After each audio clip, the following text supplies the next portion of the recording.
Hey, hey, is this Jim? How are you? Yeah, it's me. I'm doing okay. How about yourself? Oh yeah, bored. Well, he's going to talk about a movie, so that will make it interesting.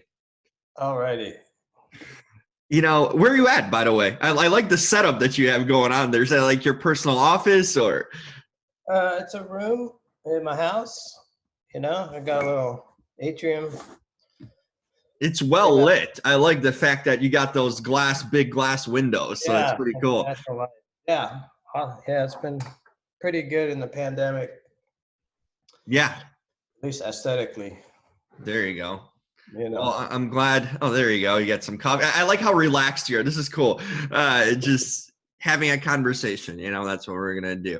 I Okay. need I need to ask you.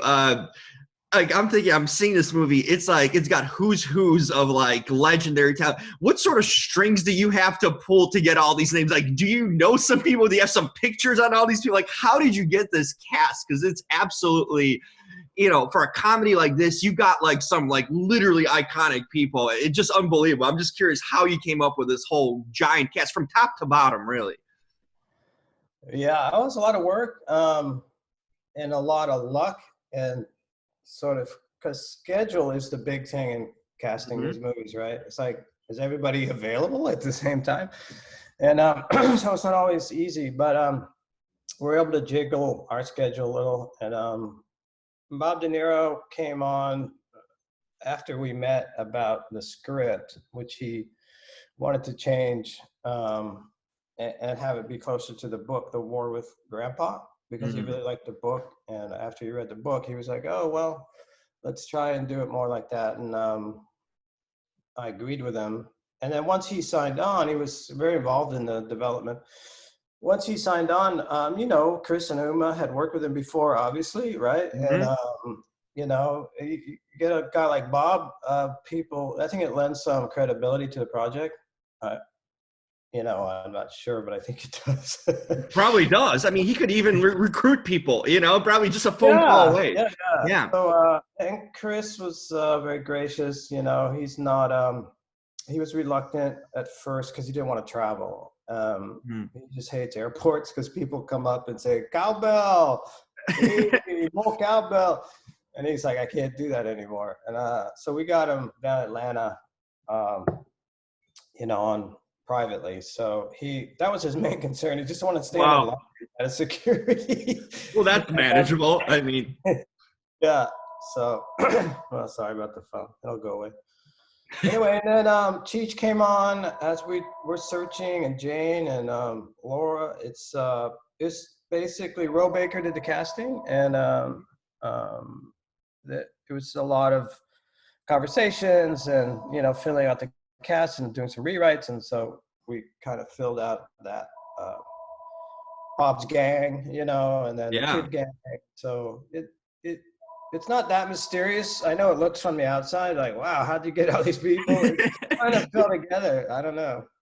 It's interesting to me because like you look at De Niro's career and it's like this is Raging Bull, this is like Taxi Driver, and for him to do all these like comedic moments, like this movie is just like him just constantly falling down, doing like just letting himself go in so many ways. I know he has done movies like Dirty Grandpa, and I guess he's like our new grandpa, like movie grandpa in a way. Yeah, Uh, well, I think that contributed to his initial concern about whether he was repeating himself, like a mm, grandpa doing like scatological stuff or whatever. And so he got this could be more physical, right? He could right, it have, was very much. yeah, and he could do serious, act of evolution of his character in the movie.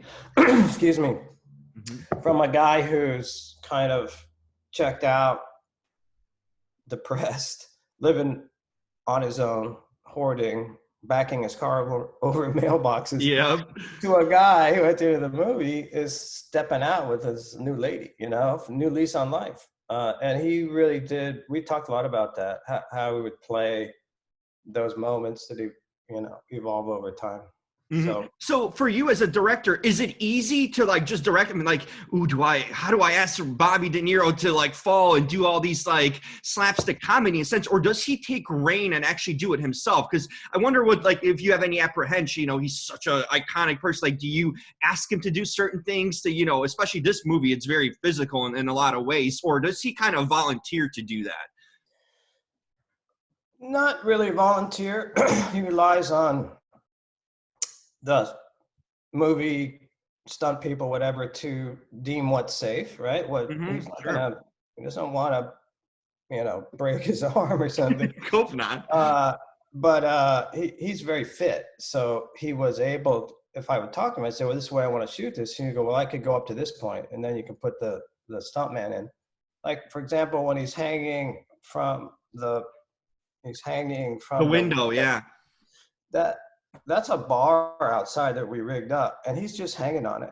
He didn't need to stand. He was just, Really? and he did a pull up at the end of the take. You It's like a minute long take. I was like, okay.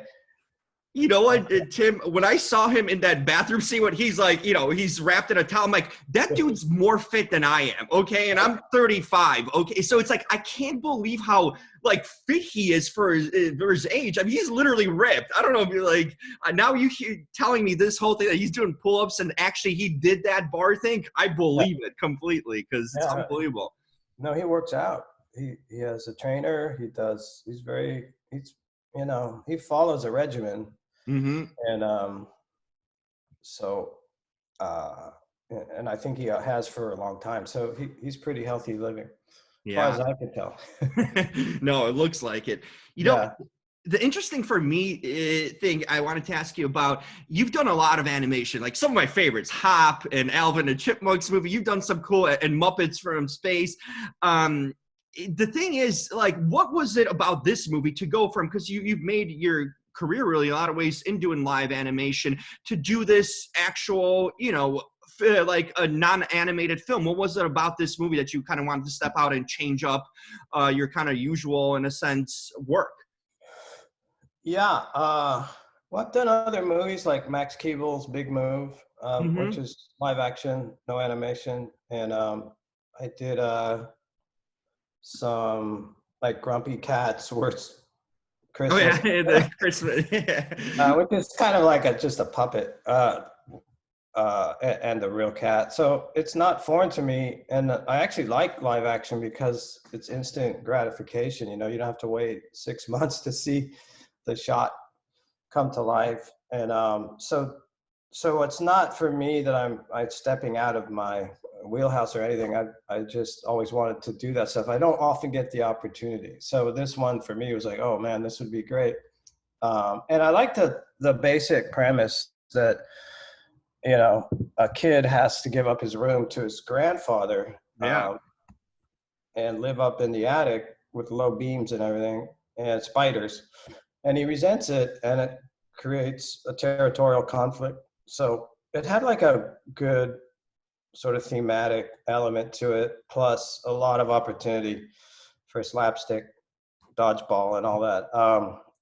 And physical comedy. So I thought it had a lot of the elements that animation has, which is you could do, cartoons. You can stretch reality and have someone get run over by a steamroller and then pop up again. So Mm-hmm. it has physical comedy, basically derived from silent comedies. And so I've always loved the Stooges and Keaton and Charlie Chaplin, etc. So I'm a fan of physical comedy, and this had a lot of it Totally. and I added more. So and some of the gags we just try to keep thinking up gags um, and situations. So with a little more money, more time, I would have done more. Because I'm just a fan of it. It escalated even higher. Want to So. know, what are some of your hobbies and interests in your everyday life? Because I always feel like filmmakers and creative people, like a lot of their personal life sometimes seeps into their work. But what are some things you like to do when you're not working on projects and just kind of in your everyday life? Um, Yeah, I play music. Hmm. um, I love piano and guitar. I also draw a little bit. I love to take drawing classes, but not so much now. and and also I read weird different books. Like I'm reading about space and the galaxy and the history of the cosmos right now, which is kind of a hobby for me right now. It's fine because What's the we're in this book? I'm movie. interested in that stuff Uh, too. it's called Coming of Age in the Milky Way. Oh, okay. I haven't heard of that one. Yeah, it's pretty great. It starts with the Greeks and goes all the way through like Hawking's and stuff. So, Wow. but for me, we're in a period now of just amazing, rapid, expanding science in outer space. So it's nuts what they're discovering. I mean, it's crazy stuff we would never imagine. So for me, I'm really like, oh, what's the next? Because every day there's a new discovery. They have so many Totally. telescopes. So I'm really addicted to it. So I Oh, guess that's that's cool. my hobby now, amateur space observer. I like that, and I appreciate the book recommendation. I'm so into that stuff too. I was just reading the Cosmos book. It was a little mini series too on Nat Geo, but yeah, I'm totally in the midst of it too. So I'll definitely check out that book. Wait, hold Appreciate on, your, I'll show you the title. okay,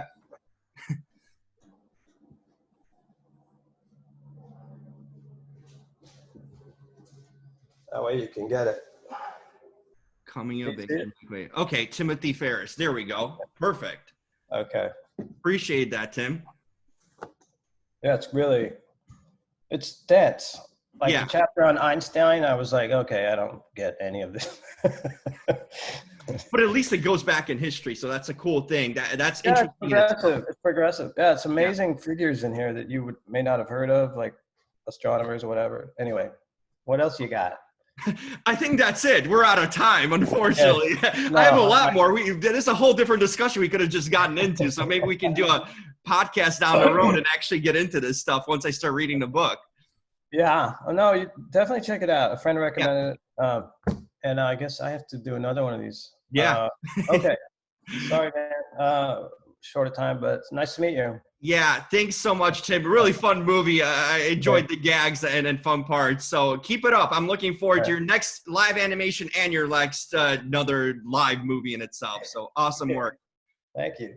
Take care. Take care, Tim. Bye. Bye. I think you're great.